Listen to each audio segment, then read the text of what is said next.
Other people may think yes.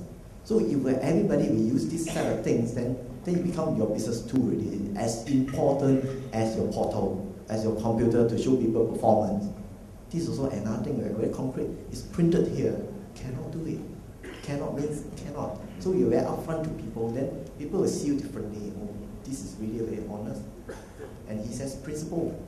And he won't change things. Because the moment you can give some leeway to these people, other people can also give leeway to anybody, and I also can do anything about it. So safe to say I can run away your money as well, because I simply promise anything. So that kind of people, will you deal with them? No, you won't. And one day and the customer will see you like that, then he walk away. He may be, okay, sweet talk by you one time. As I say, second time, no more business. That's what I can see. But Ms. Vasanta, I would like to ask you, do you think that, we are talking about how sometimes trying to comply with the code of ethics, we end up telling the clients that I cannot fulfill your demands. But how can the consultant use the code of ethics to improve clients' experience?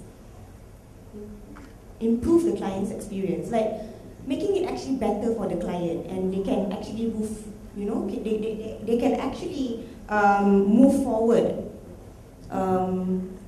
Well, actually, the entire code, if you read it, it talks about how you do your day-to-day affairs, how you deal with the clients, and how you do. And even, going back to my own experience as a lawyer, we all ask our lawyers for rebate as well from the fees, don't we? When you buy a house, you always say, well, it's a standard document, what? You just print it from your computer, it's just your signature there, why can't you give me a rebate? But I used to carry with me the Solicitor's Remuneration Act and say, look, it's against. But in every profession, in every discipline, we have the black sheep. We have people who flout the rules. So, and there are many, especially those who are just starting out, find it very, very difficult to be in compliance of the code or the laws or whatever regulations, and at the same time to meet their targets. I understand, it is difficult. There are people that I've spoken to, they say, well, I have a target to meet, and these guys are telling me they don't, if I don't give them the rebate, like what you said, I'll go to another consultant who's willing to give me the rebate. So you're stuck. It's a difficult situation that you're in. But what is it that you want to do? It's something that you need to decide. It's not for us to tell you, you are here on a long-term basis or short-term basis. Are you doing unit trust consultants work as a full-timer or as a part-timer? Because in the last 1.5 years or so, I realized that there are some who are there for part-time purposes, and they don't take unit trust work seriously enough. Because it's like, as and when people refer to them, then they'll just look into it. It's like Amway or Cosway or whatever else, It's just another product that, okay, I can make a little side money this month. Somebody has asked me, I will tell them. But if you're here on a long-term basis and you really believe in your own self-integrity, this is self-reflection. No matter what we come and tell you about the code, it's not going to work. No matter what Mr. Wong Boon Choi says about all the posters staring at us and all that, that's an excellent way of everyday reminders. But until you internalize it and until you walk the talk, it's going to be very difficult. Because you are going to be in the position, do I close the deal or do I let it go to somebody else? True or not? It's going to be very difficult for me to actually answer that question. Because my answer would be, no, never breach the law. I know lawyers sometimes breach the law, but you're not supposed to. And some of my law students will say, well, what are the rules there for? You've not to flout it. But hello, that's not how you deal with the situation. It's your integrity, it's your life at the end of the day. Because by non-compliance, one of the serious sanctions under the code that gives FIM is to deregister the unit trust consultants in. You will never ever be able to register again.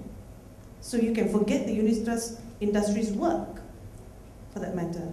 So it is a serious issue. And maybe FIM could do more by having more roadshows on education and things like that, and public awareness, where the people are concerned, investors are concerned, and also for unit trust consultants. To understand that relationship between the two is actually a fiduciary relationship. It's as good as a doctor-patient relationship. It's as good as a lawyer-client relationship. Because you're a profession. It's a professional cause, and it's a service-oriented work. So So I can't stress anything more on the code, really. Mr. Wong? Yeah, just to add on, sometimes we're talking about trying to use ethics to improve the performance of the client's experience and also the performance, I guess, in terms of their portfolio ethics. I guess there are times where it is difficult for unit trust consultants to do that. I can tell you why. Where there are times where it's a disincentive. Let's, for example, in the situation where you feel it's time to move your clients out from equity to money market entirely. You think that was the right thing to do.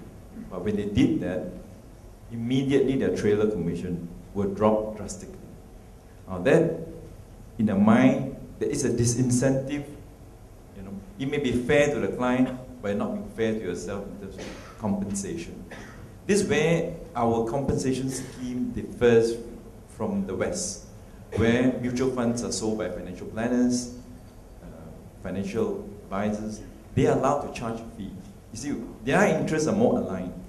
In the case of financial planners who make that switch, they charge a percentage of assets under advice, which is perfect, win-win. I move the client's assets from equity to money market. My income will drop. I will still get a percentage on that. Now, unfortunately, in the case of unit trust consultants, you're caught in the situation where your trailer commission is determined based on your asset classes. So this is something perhaps FIMM and the industry players should sit down and address this issue, because clearly there is a disincentive to try to follow the code because it affects the income. Yeah?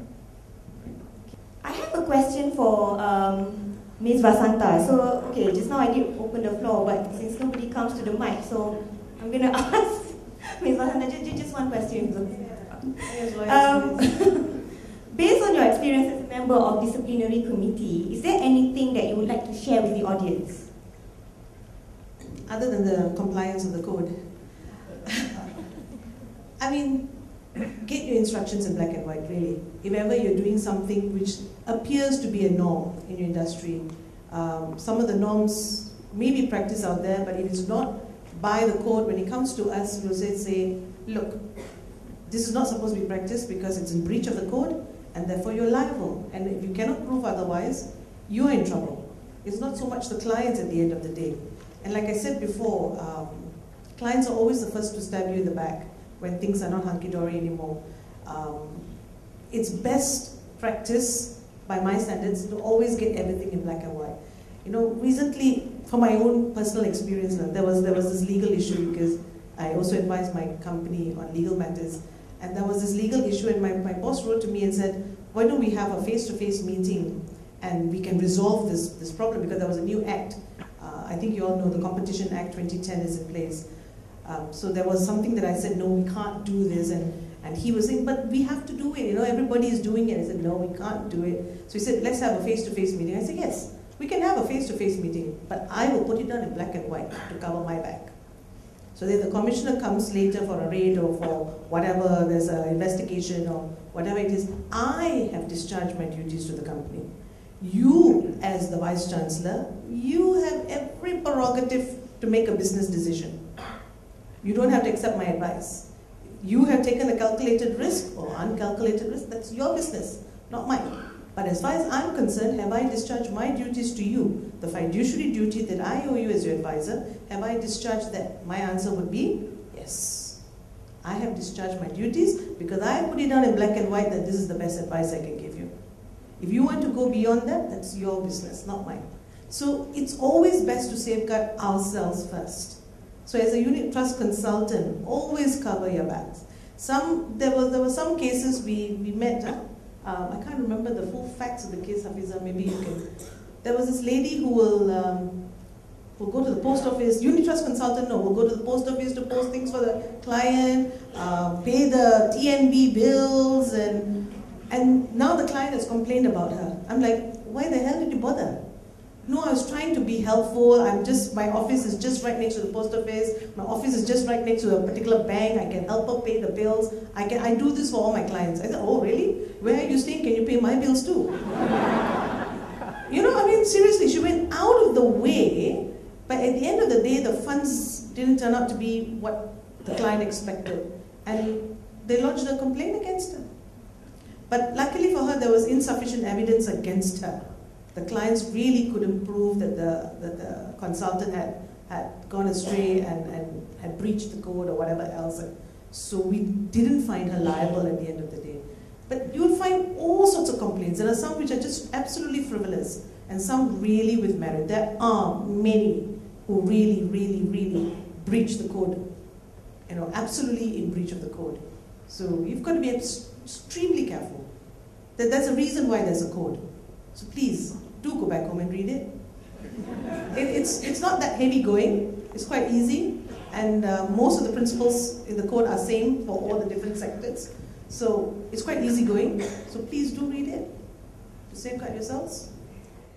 And give a round of applause to the panelists and also yourself for playing.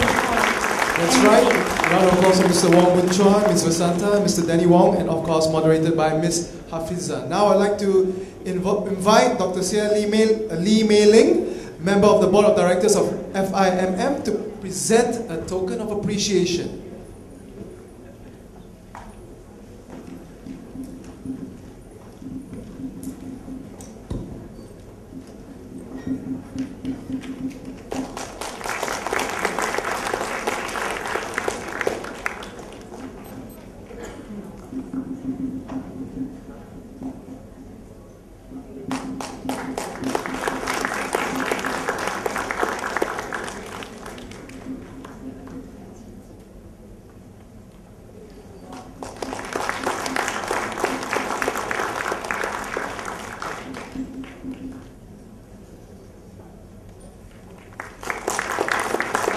Just hang on, we're going to have a photo opportunity right now. Yes, please. You will have space for everyone, close up and personal.